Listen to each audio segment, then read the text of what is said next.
Torture, Brett. Why are you doing this to me? 7, 6, 5, 4, 3, 2, 1. 10, 9, 8, 7, 6, 5, 4, 3, 2, 1. 1, 2, 3, 4, 5, 6, 7, 8, 9, 10. 10, 9, 8, 7, 6, 5, 4, 3, 2, 1. Brett, help, Brett. 1, 2, 3, 4, 5, 6, 7, 8, 9, 10. 10, 9, 8, 7, 6, 5, 4, 3, 2, 1. 10, 9, 8, 7, 6. How you doing? What? Monica, I hate this. I'm literally texting kill. 1, 2, 3, 4, 5, 6, 7, 8, 9, 10. 10, 9, 8, 7, 6, 5, 4, 3, 2, 1. Brett, am I good?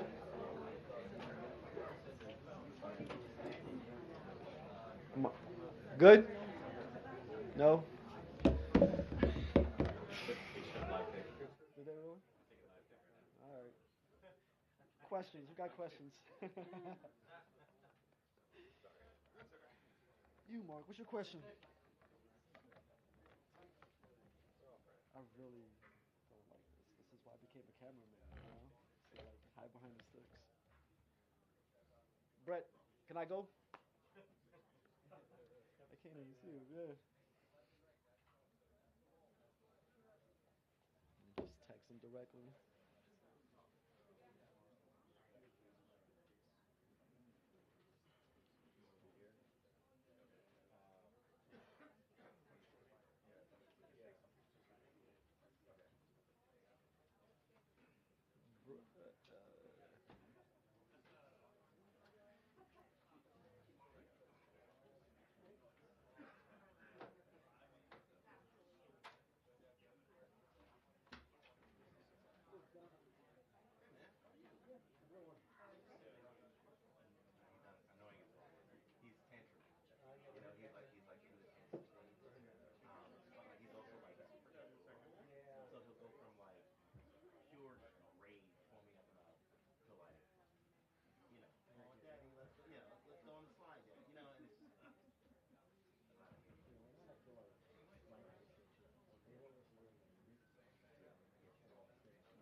Here.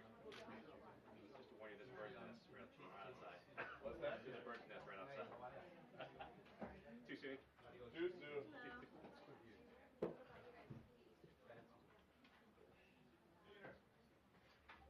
Yeah, okay.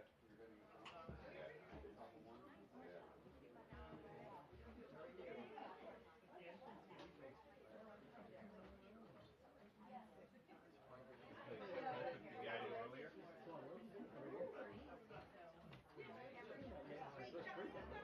I'm sorry. Well, we have rotation. I'll work on it. For whatever reason, I haven't been rotated. Yeah.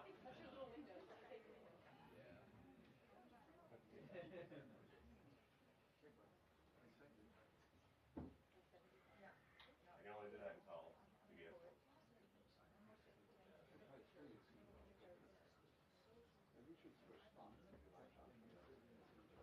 Go ahead. I have some things I'd like to say on these. Right. Good to see you.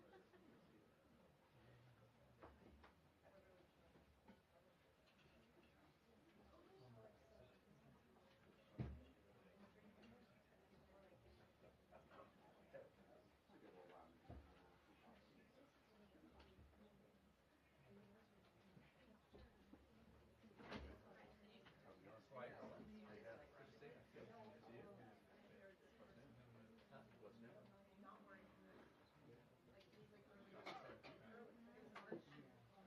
Spring analog. Analog. Yeah, I know. The stone tablet in the back. We got much back in front. Yeah. Yeah, well.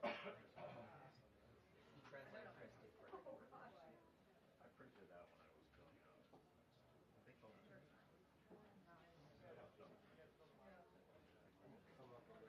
Yeah, just yell at me. Yeah, man. I think Adam fully answered this.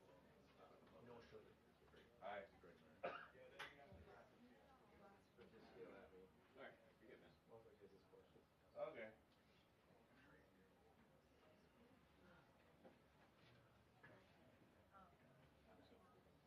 Okay.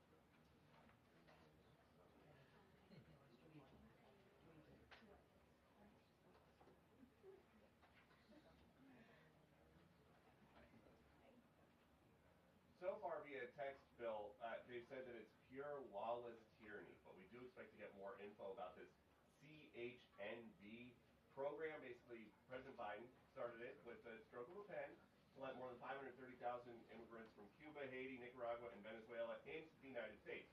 President Trump wants to undo that, but a judge who's appointed by Barack Obama is saying that all 530,000 plus people are entitled to their own deportation hearings.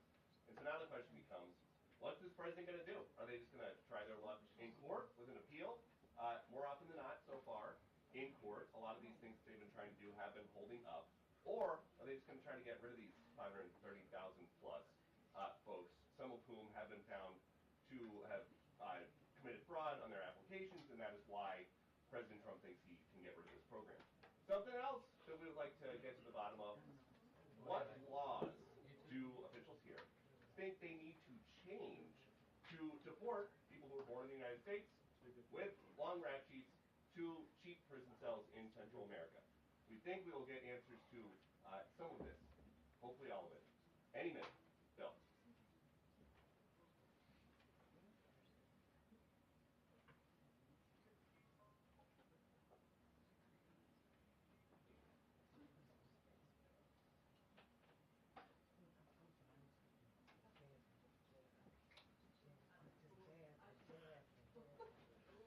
Thank you, Misha.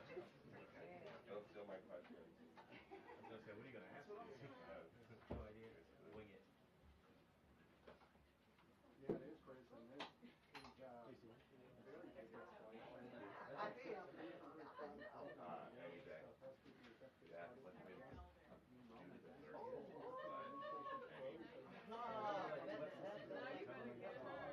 No, it's just like any call, essentially, during the work day, I'm out of here.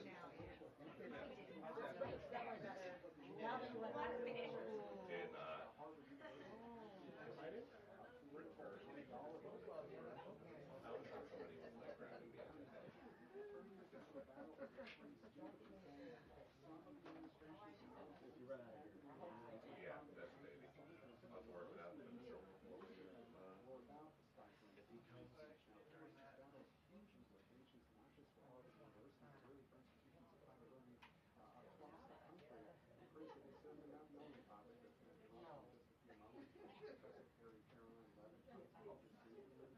Leavitt, questions on that controversial deportation of the Maryland man who was sent to El Salvador, questions on the future of the administration's security policy, as of course in Washington, Marcus possible. It does. The other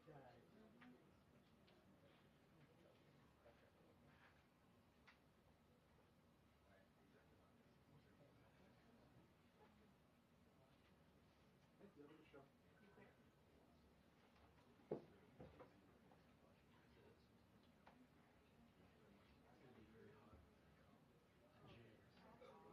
Is it already warm? Yeah, I know. Don't say that.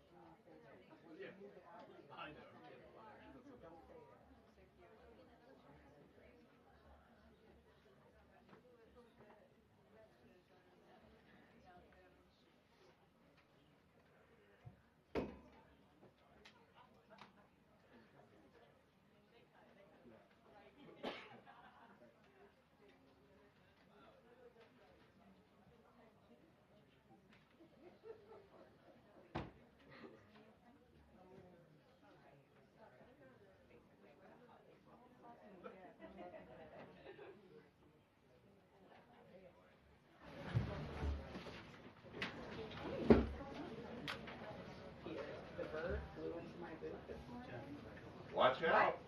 I feel like it's like a 1 in a million chance that it happens, but then once it happens once, it's gonna happen all the time.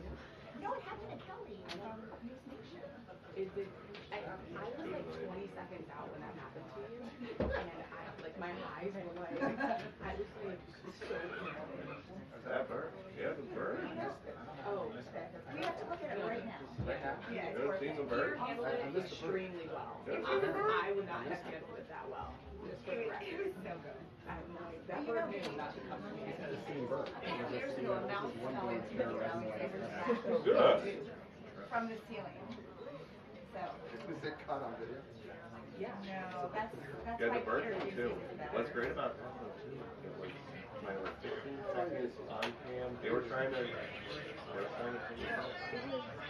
See that? Yeah. Right on. Yeah, that was worth it. Right on. Oh yeah. I did not like that at all. It felt like just somebody pulling my hair over. How'd you know it was a bird? Because I could see our hair. Otherwise, I would have thought I was being attacked. I would have, yeah, gone down. Never happened when Commander Buddy was here too. They're all the critters away. I'm monochromatic, and I know. We're kind of matching, like fading.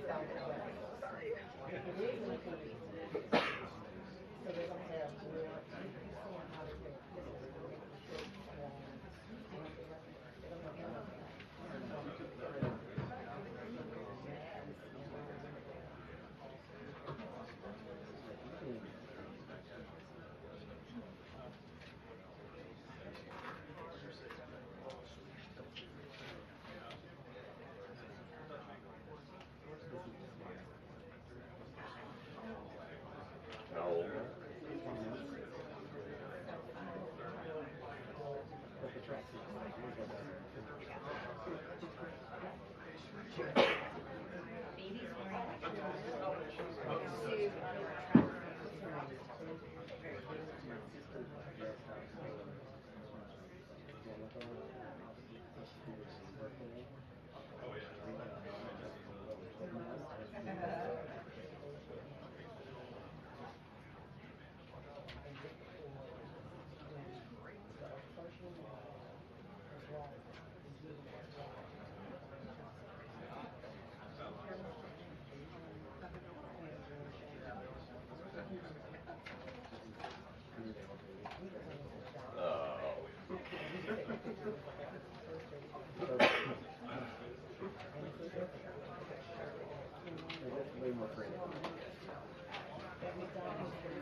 No, she's on the hill.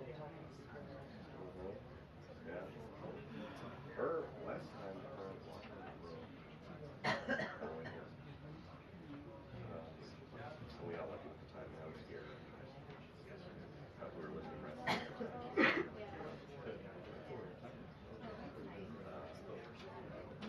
We still have a lot of time. When my mother we need to stop. Did you? Was that with the first one? The first one.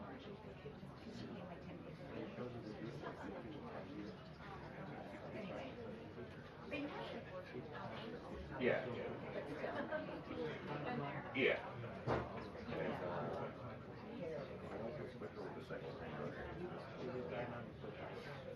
We're within,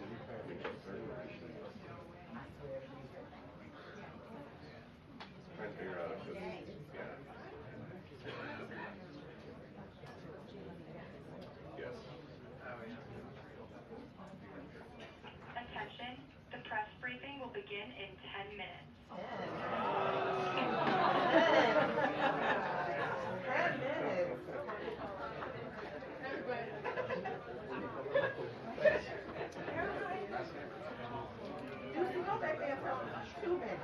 Who, me? You go tell them. They don't listen to me. Yeah, they do. They watch what?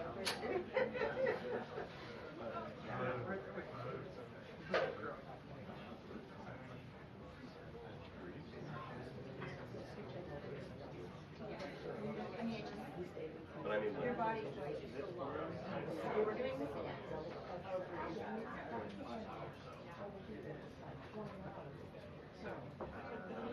Oh, right. Yeah.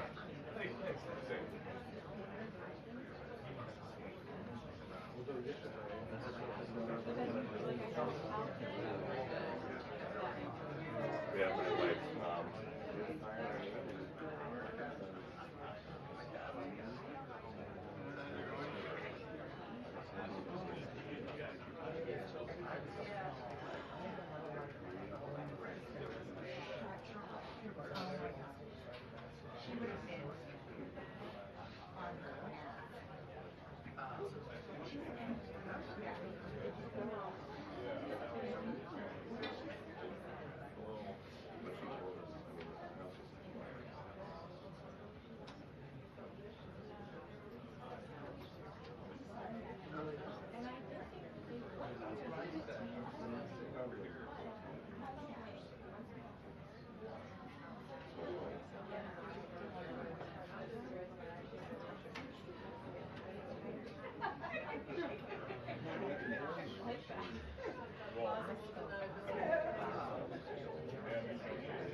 He blamed it on me. I said, she spelled it first.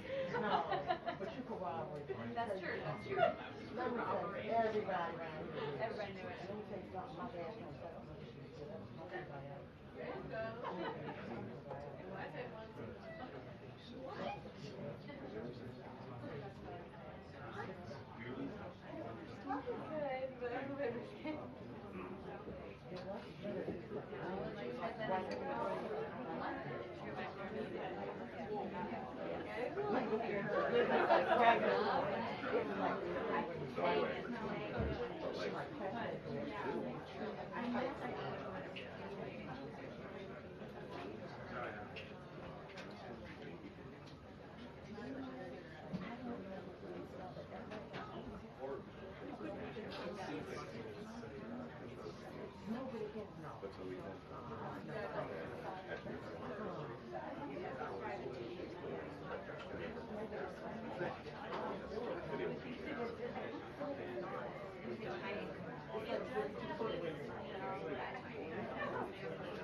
No, I like talking.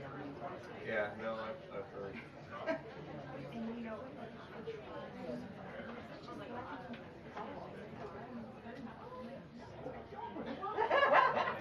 Probably some middle ground there.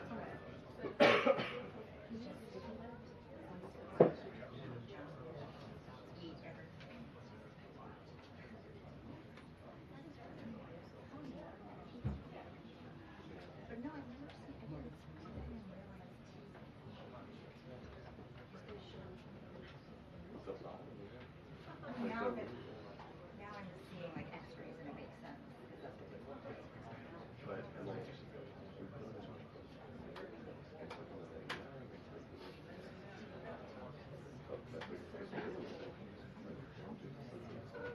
Dates,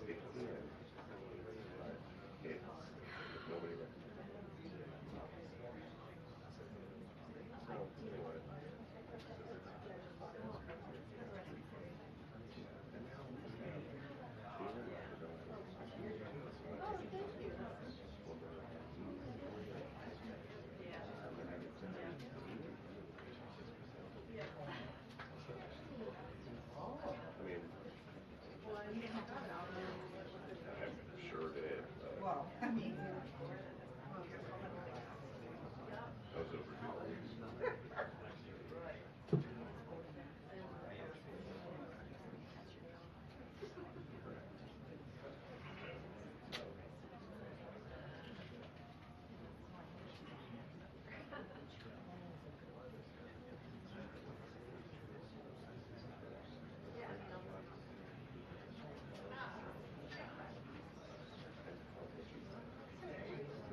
Sorry.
Yeah.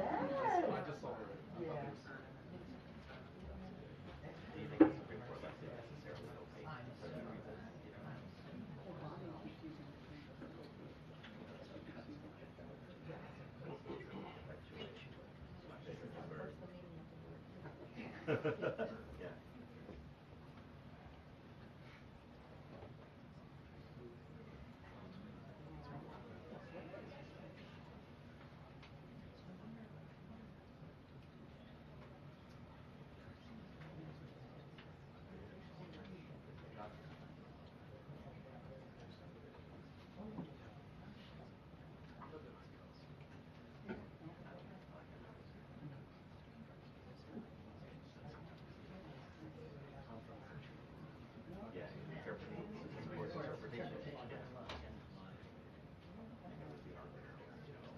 But they could become. It used to be clear, at least in my response. But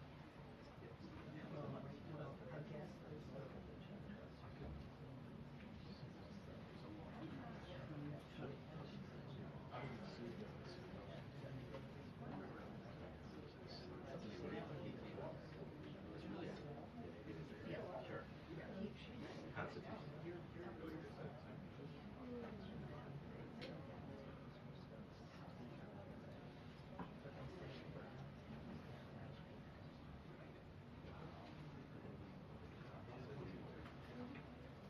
Constitution. No,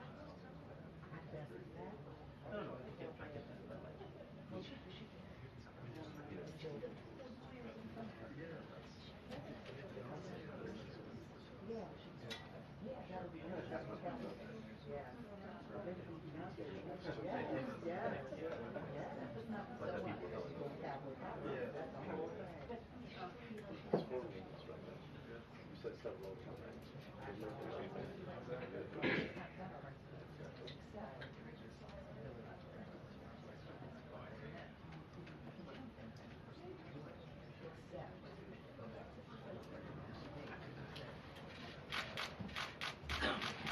Good afternoon, everybody.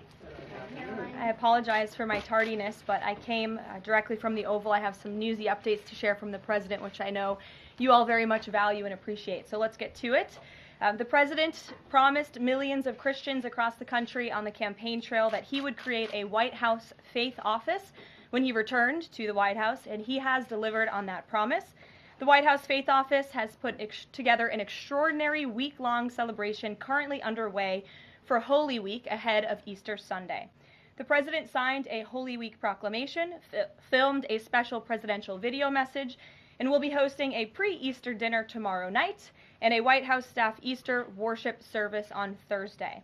The President and the First Lady are honored to continue the tradition of the White House Easter egg roll, which will take place on the South Lawn next Monday. In other news, President Trump is turning America into a manufacturing superpower again. Yesterday, there was a monumental announcement by NVIDIA, one of the largest companies in the world. This is just the latest example.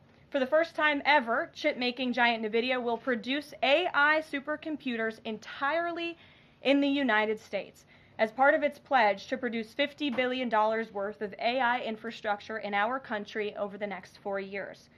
With their manufacturing partners, they have commissioned more than 1 million square feet of manufacturing space to build and test NVIDIA Blackwell chips in the great state of Arizona and AI supercomputers in the great state of Texas.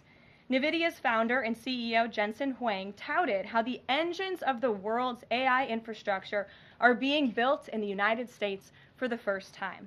This is the Trump effect. This follows trillions in other U.S. investments announced already, including $500 billion from Apple in U.S.-based manufacturing and training, $100 billion from TSMC and U.S.-based chips manufacturing, and the $500 billion private investment led by OpenAI, Oracle, and SoftBank in artificial intelligence infrastructure. Under President Trump, we're going to produce the cars, the ships, the chips, the airplanes, minerals, and medicines that we need right here in America at the hands of American workers. On the border, President Trump continues to break records and protect our homeland. According to CBP, Border Patrol apprehensions along the southwest border for the entire month of March 2025 were lower than the first 2 days of March 2024 under Joe Biden. Incredible law enforcement officers are arresting violent illegal aliens from American communities every day. Here are a few examples from the latest ICE report, which I received this morning. ICE Los Angeles arrested a 54-year-old citizen of Mexico convicted of rape by threat, sodomy with a person under 14 years, and kidnapping in San Jose, California. ICE Houston has arrested a 23-year-old citizen of Mexico convicted of predatory criminal sexual assault of a child in Cook County, Illinois. ICE Houston arrested a 64-year-old citizen of Honduras convicted of murder in Los Angeles County, California. ICE Chicago arrested a 49-year-old citizen of Guatemala convicted of assault and arson in Prince Williams, Virginia, not far from here. ICE Denver arrested a 36-year-old citizen of Mexico who is registered as a sex offender and has been convicted of sexual assault of a child in Lake County, Colorado. ICE Baltimore arrested a 50-year-old citizen of China convicted of sex trafficking in Bel Air, Maryland. And ICE Boston arrested a 46-year-old citizen of Jamaica convicted of 3 counts of rape of a child and 2 counts of indecent assault and battery of a child under 14 in Boston, Massachusetts. President Trump and our administration will not rest until every single violent illegal alien is removed from our country. The safety of the American people is too important to settle for anything less. On that note, the Democrat and media outrage over the deportation of Abrego Garcia, an MS-13 El Salvadorian illegal alien criminal who is hiding in Maryland, has been nothing short of despicable. Based on the sensationalism of many of the people in this room, you would think we deported a candidate for Father of the Year. That's because, unfortunately, many in this country care more about this quote-unquote Maryland father, a legal alien MS-13 gang member, than a Maryland mother and an American citizen who was brutally murdered at the hands of a different illegal alien. Of course, I am referring to Rachel Morin. And if you didn't see, yesterday, a Maryland jury found illegal alien Victor Antonio Martinez Hernandez guilty of murdering Rachel Morin in August of 2023. She was a 37-year-old mother of 5 who was jogging in an otherwise safe community northeast of Baltimore when this monster ambushed, strangled, and beat her to death before stuffing her brutalized body in a tunnel drain. The Morin family finally got justice yesterday, but they will never get Rachel back. Our hearts go out to Rachel's family, her 5 children, and her mother, Patty, who has suffered the unimaginable loss of her daughter. In case you missed it last week, President Trump signed a national security presidential memorandum directing federal agencies administering federal land on the border to make land available to the Defense Department in a new national defense area. This followed the president's Day 1 executive order committing his administration to marshal all available resources and authorities to stop the unprecedented flood of illegal aliens into our country and to obtain complete operational control of the borders of the United States of America. Once again, the president is fulfilling another key promise. This new national defense area spans more than 170 miles across our border in New Mexico, but in the coming weeks, this administration will add more than 90 miles in the state of Texas. This national defense area will enhance our ability to detect, interdict, and prosecute the illegal aliens, criminal gangs, and terrorists who were able to invade our country without consequence for the past 4 years under the Biden administration. It will also bolster our defenses against fentanyl and other dangerous narcotics that have been poisoning our communities. With all of this work being done to make America great again, we continue to see a positive response from the American public.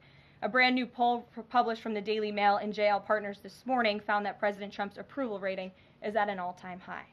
That's because the president is working tirelessly to keep his promises to the American people, as I just saw him doing today in the Oval Office. We have a reporter in our new media seat today, Matthew Foldy. I like your boots, Matt, who is the editor-in-chief of the Washington Reporter. Washington Reporter is a new, fast-growing outlet that breaks stories about legislation and interviews leaders in Congress and across the administration. The publication's readership includes the highest levels of business and government. And with that, please kick us off, Matt. And we've interviewed you as well. So Karoline, thanks so much for having me here on behalf of our readership and the millions of Americans who I think appreciate what you're doing with the new media seat here and making this a more accessible briefing room. I'm curious with Harvard, we saw the Trump administration today announce it's cutting around $2 billion, or freezing $2 billion in funds to Harvard because the campus has serious problems with violence and with anti-Semitism. We saw former President Obama, side with Harvard, which rejected the Trump administration's demands. I'm curious, where does the administration see this going with Harvard and with other colleges and universities in America that are refusing to reform in wake of the sort of craziness that we've seen take over some of them?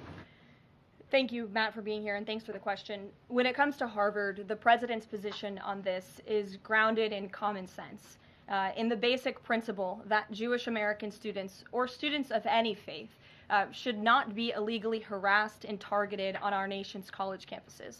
And we unfortunately saw that illegal discrimination take place on the campus of Harvard. There are countless examples to prove it, particularly with the stunning confession by then Harvard President Claudine Gay, who said that bullying and harassment depended on the context. The president at that time made it clear to the American public he was not going to tolerate illegal harassment and anti-Semitism taking place in violations of federal law. So the president made it clear to Harvard, follow federal law, no longer break Title VI, which was passed by Congress to ensure no student can be discriminated against on the basis of race, and you will receive federal funding. Unfortunately, Harvard has not taken the president or the administration's demands seriously. All the president is asking, don't break federal law, and then you can have your federal funding. I think the president is also begging a good question.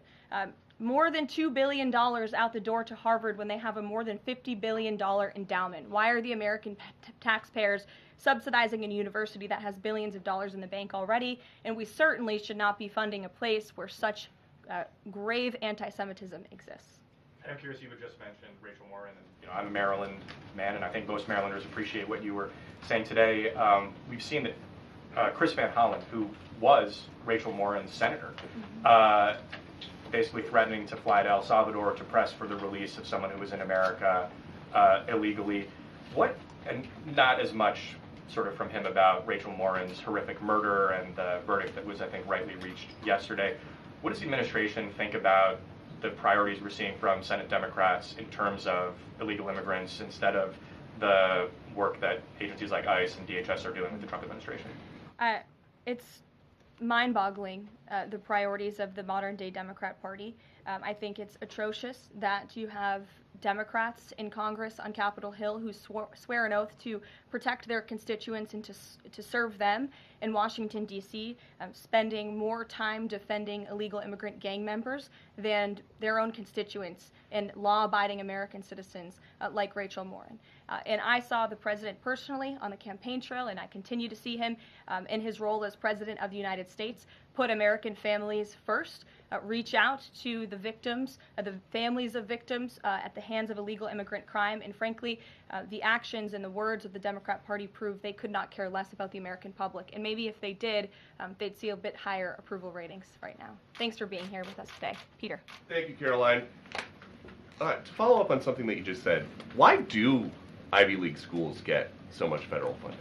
It's a very good question, and it's a question the president has obviously raised in his discussions and negotiations with not just Harvard, but also Columbia and many other Ivy League institutions. We have the anti-Semitism task force, which the president promised and delivered on. The anti-Semitism task forces across the government, representatives from various federal agencies who meet on a weekly basis to discuss the question that you just raised. And I think a lot of Americans are wondering why their tax dollars are going to these universities when they are not only indoctrinating our nation's students, but also allowing such egregious illegal behavior to occur. To follow up on immigration, deporting American citizens to Central American prisons, is it legal, or do you need to change the law to do it? Well, it's another question that the president has raised. It's a legal question that the president is looking into. And he talked about this yesterday when with his meeting with President Bukele in the Oval Office. He would only consider this, if legal, for Americans who are the most violent, egregious, repeat offenders of crime who nobody in this room wants living in their communities. And then there's this CHNV thing. President Biden let more than 530,000 people from Cuba, Haiti, Nicaragua, Venezuela into the U.S. with this CHNV program. He did it with the stroke of a pen. And now a judge will not let President Trump undo it with the stroke of a pen. So are you guys going to give all 530,000 plus people individual deportation hearings, or are you just going to try to deport them? I spoke to White House counsel's office about this morning because obviously another rogue district court judge is trying to block the administration's mass deportation efforts with this latest injunction. We will fight this in the court of law, and we will ensure that every individual who illegally entered our country and was really taken advantage of by the previous administration because they abused the parole system in this country to fast track legal status, as they said, for these illegal immigrants. And they completely abused our legal system. Many of these paroled individuals were then given temporary protective status, which the intention of that TPS was only supposed to be used in times of war or storm or destruction in the home countries of these migrants. It was completely abused. These migrants came here for economic reasons, and they illegally entered our country, and the president is not going to tolerate that. And so we will continue to focus on deporting as many individuals as we can. Jennifer. One on tariffs and one on Russia. Can you give us any sort of an update on which deals are in hand or are close? Which countries are reaching a deal on tariffs? And then on Russia, can you give us an update on what the agreement was with Russia? The president yesterday said that he thinks we'll be seeing some very good deals very soon. Can you talk a little bit about what Russia agreed to? Sure.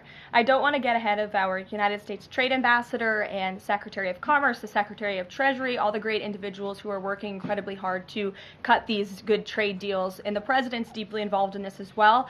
He has made it clear to his trade team he wants to personally sign off on all of these deals too. And so I don't want to get ahead of them on announcements. But obviously, as you've heard from numerous administration officials, there have been many talks with countries. We've had more than 15 deals, pieces of paper put on the table, proposals that are actively being considered. And as we've said consistently, more than 75 countries have reached out. So there's a lot of work to do. We very much understand that, but we do believe that we can announce some deals very soon. And then on Russia, can you say, did Russia agree to anything with Special Envoy Steve Witkoff? I don't want to get ahead of those negotiations as well. What I can tell you is that they were a productive conversation was had.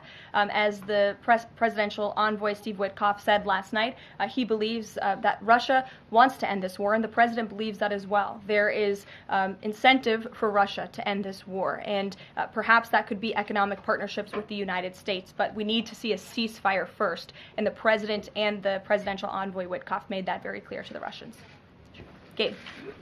Thank you, Karoline. And Yeah. I also want to thank your press office for releasing that information that you cited up there regarding the ICE arrests over the last couple of days. And I have them right here, but what I might ask is, why not release the same information for those who were deported to El Salvador? Well, first of all, that information was released by the Department of Homeland Security. The individuals on the flights to El Salvador are foreign terrorists, and those are counterterrorism operations. They are much different than the arrests and final order of removals that you see on a day-to-day basis that law enforcement agents are conducting around the country.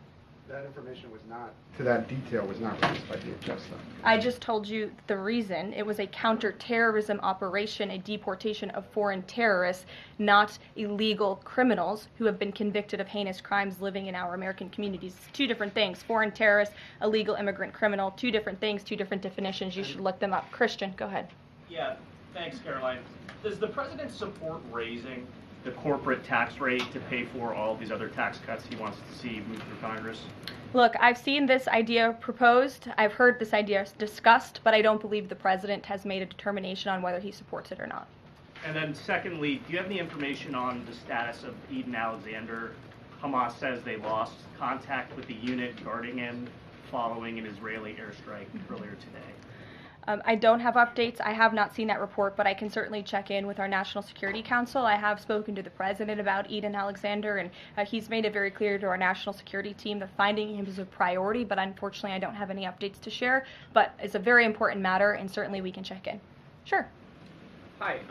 How concerned is the president that a federal judge could hold a Trump administration official in contempt of court for defying deportation orders? We are complying with all court orders. So I see what you're trying to do there with that question, but we're very confident that every action taken by this administration is within the confines of the law, and we continue to comply with the court's orders. And you have seen that, and the president made that clear yesterday in the Oval Office with President Bukele. Sure. Thanks, Caroline. Could you, just going back to El Salvador, could you just explain to us a little bit more about the legal basis on which you may be able to send US citizens to prison there?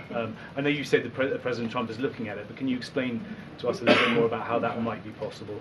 We're looking at it, and when I have more for you to share, I certainly will. Sure. Still going off the El Salvador questions, yesterday in the Oval Office, administration officials made it very clear that El Salvador is responsible for Mr. Abrego Garcia, yet El Salvador's president said we're not going to do anything with him. So my question is, who is responsible for this man and where he's going to end up? Well, no. First of all, President Bukele said that he is not going to smuggle a foreign terrorist back into the United States of America, as many in this room in the Democrat Party seemingly want him to do. Abrego Garcia was a foreign terrorist. He is an MS-13 gang member. He was engaged in human trafficking. He illegally came into our country. And so deporting him back to El Salvador was always going to be the end result. There is never going to be a world in which this is an individual who's going to live a peaceful life in Maryland, because he is a foreign terrorist and a MS-13 gang member. Not only have we confirmed that, President Bukele yesterday in the Oval Office confirmed that as well. So he went back to his home country, where he will face consequences for his gang affiliation and his engagement in human trafficking. I'm not sure what is so difficult about this for everyone in the media to understand, and it's appalling, truly appalling, that there has been so much time covering this alleged human trafficker and this gang member, MS-13 gang member. It's truly striking to me. Karen.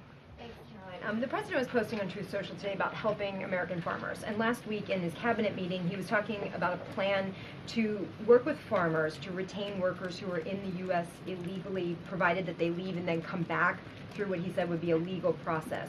Can you give details on what that would look like, how many workers he's talking about, how long a plan like that would take to implement, and the timeline for more details on getting this actually to implementation? I can check in with our immigration and our policy team and get you some more details on that, Karen. And is this something he wants to roll out soon? I mean, he was talking back and forth with Secretary Rollins. Right. This is kind of imminent that he wants to do this. Yeah, look, the president is in constant communication with all of his cabinet secretaries, particularly Secretary Rollins, who has the backs of American farmers and ranchers. It's something that he spoke about with her in the front of all the cameras in the cabinet room, but I'll check in with not only our immigration team, but also with USDA, and we'll get you an answer.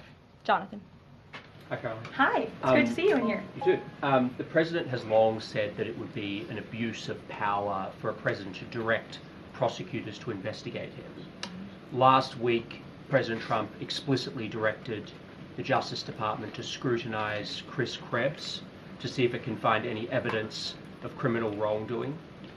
How is that not an abuse of power to direct the Justice Department to look into an individual, a named individual? Look, the president signed that executive order. It's the position of the president in this White House that it's well within his authority to do it. Otherwise, he wouldn't have signed it, and he signed it, and that's his policy.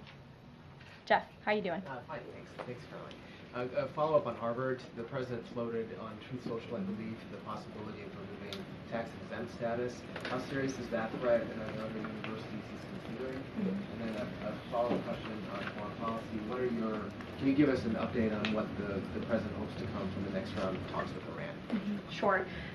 First, when it comes to Harvard, as I said, the president has been quite clear. They must follow federal law. He also wants to see Harvard apologize, and Harvard should apologize for the egregious anti-Semitism that took place on their college campus against Jewish American students. There were professors who said that he had engaged in discriminatory behavior against Jewish students. Of course, you had the former president of the university saying bullying and harassment depends on the context.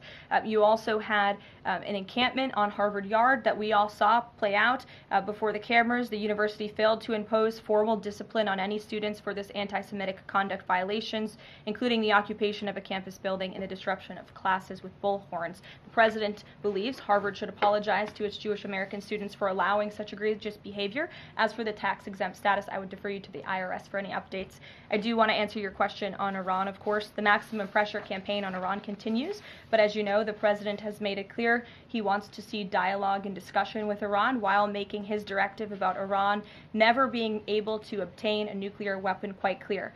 And the president spoke to the Sultan of Oman today, who helped facilitate these talks. I have a readout for all of you. He held a call with the Sultan of Oman today, and he thanked him for hosting the first direct meeting between the United States and Iran and emphasized the need for Iran to end its nuclear program through negotiations. The two leaders also discussed the United States' ongoing operations against the Houthis and emphasized that the Houthis will pay a severe price until they end their attacks on maritime traffic in the Red Sea. As you know, an additional negotiation between Steve Witkoff and Iran's representative has been scheduled for Saturday. And since these are ongoing negotiations, I have nothing more to add on that. Thanks about Iran. Sure. Oh, thank you, Karoline. When you said that the president said that Iran will never have nuclear weapon, is the focus on dismantling the entire nuclear program, or it just restricting enriched uranium or the missile program? The president does not want to see Iran have a nuclear program. He does not want Iran to obtain a nuclear weapon. He's been very clear about this. Shelby. Shelby, you have a seat today. I know. Stole it. Glad to see it. Two quick ones on TikTok. First, is the president expecting to extend the TikTok ban that's now June 19th if China doesn't come to the table in time? Well, June 19th is a long ways away, obviously. I think it's 2 months away. 2 months is a long time, and the Trump administration, as you have all seen, we work at Trump speed around here. We get a lot done, so definitely don't want to get ahead. The vice president continues to lead these negotiations and talks. The president's involved, and they're ongoing. And then the president previously said he'd consider reducing tariffs on China in order to get a TikTok deal done. Is that option still on the table? Look, the president has made his position on China quite clear, although I do have an additional statement that he just shared with me in the Oval Office. The ball is in China's court. China needs to make a deal with us. We don't have to make a deal with them. There's no difference between China and any other country except they are much larger. And China wants what we have, what every country wants, what we have, the American consumer. Or to put it another way, they need our money. So the president, again, has made it quite clear that he's open to a deal with China, but China needs to make a deal with the United States of America. Sure. On tariffs, yesterday in the Oval Office... Which outlet are you with? The Canadian Public Broadcaster. Oh, nice to see you. Thank you. Yesterday in the Oval Office, President Trump suggested that there could be some help for automakers. I'm wondering what that looks like. Is it tariff relief on the 25% tariffs that are in place right now, or the new tariffs that are coming up in May on auto parts? And a second on Canada, if I may. President Trump's tone when it comes to Canada-U.S. relations, Canadians have noticed it's shifted a bit in the past few weeks. Ever since the election campaign started, he stopped talking about Canada becoming the 51st state, at least publicly. I'm wondering if that's on purpose and why. I would reject the president's position on Canada has shifted.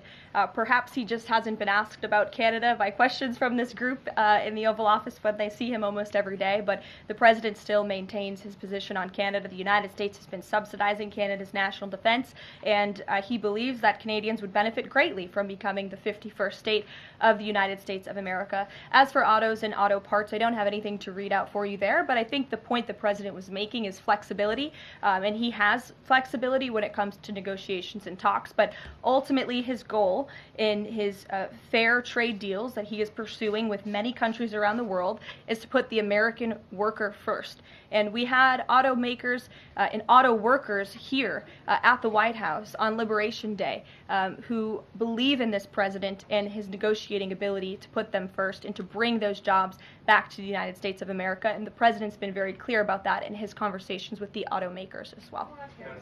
Deanna, go ahead. Thanks, Caroline. One on Ukraine and one on China. On Ukraine, this past weekend, Zelensky offered an invitation to President Trump, extending an offer for him to visit Ukraine. Just wondering if there's any update on that. Has Trump seen that offer and what he's thinking about? I don't know. Actually, I haven't talked to the president about that, or if he saw Zelensky's offer. I'm sure he did. I haven't spoken to him about it. I can ask him what he thinks. I certainly don't have any plans to share on a potential trip to Ukraine, though. And then on China, this last week, Chinese officials were posting videos on, social media sites depicting a Trump, J.D. Vance, Elon Musk in AI-generated videos working in factories, putting together Nike shoes and iPhones and products like that.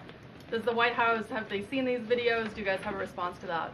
I have seen the videos. I'm not sure who made the videos or if we can verify the authenticity, but whoever made it clearly does not see the potential of the American worker, the American workforce. The president believes in the American people, and he knows that we have the best not only consumer base in the world, but also the best workforce in the world, and that's why he's so focused on bringing investments home and shoring up our critical supply chains and bolstering our manufacturing here as well.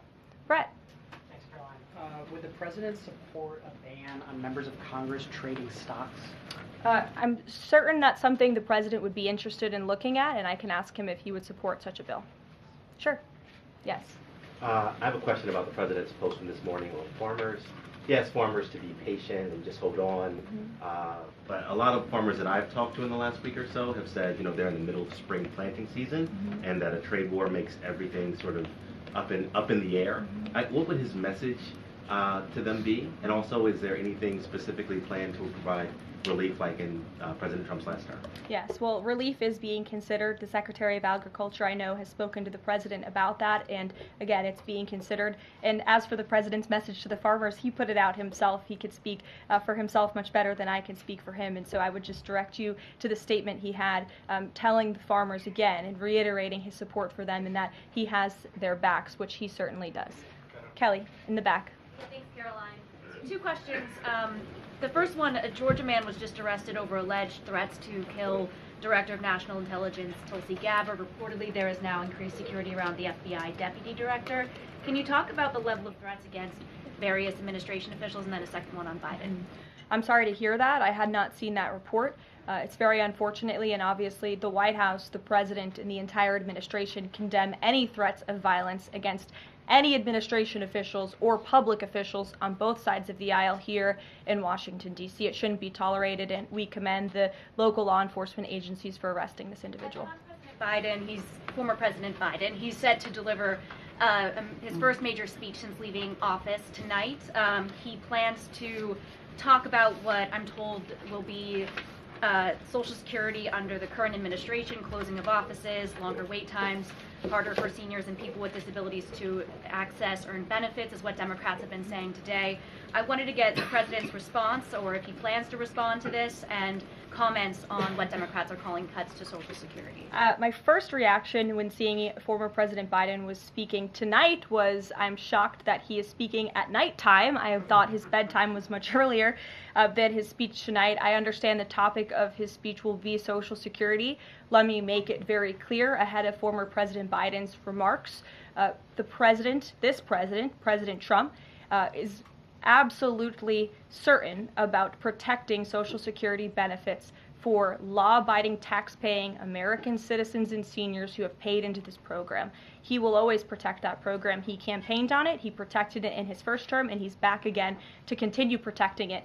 On the topic of Social Security, I have some news before I let you all go. Later this afternoon, the President will be signing a presidential memorandum aimed at stopping illegal aliens and other ineligible people from obtaining Social Security Act benefits. The memorandum will direct the administration to ensure ineligible aliens are not receiving funds from the Social Security Act programs. It will expand the Social Security Administration's fraud prosecutor program to at least 50 U.S. attorney offices and establishes a Medicare and Medicaid fraud prosecution program in 15 U.S. attorney offices. The memorandum will also require the Social Security Administration Inspector General to investigate earning reports for individuals aged 100 or older with mismatched Social Security records to combat identity theft. And the memorandum will direct the Social Security Administration to consider whether to reinstate the use of civil monetary penalties against individuals who engage in Social Security fraud, an effort that has been paused for several years.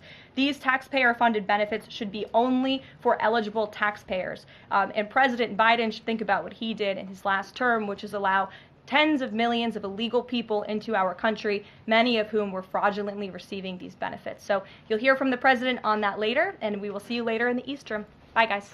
Thanks, Caroline.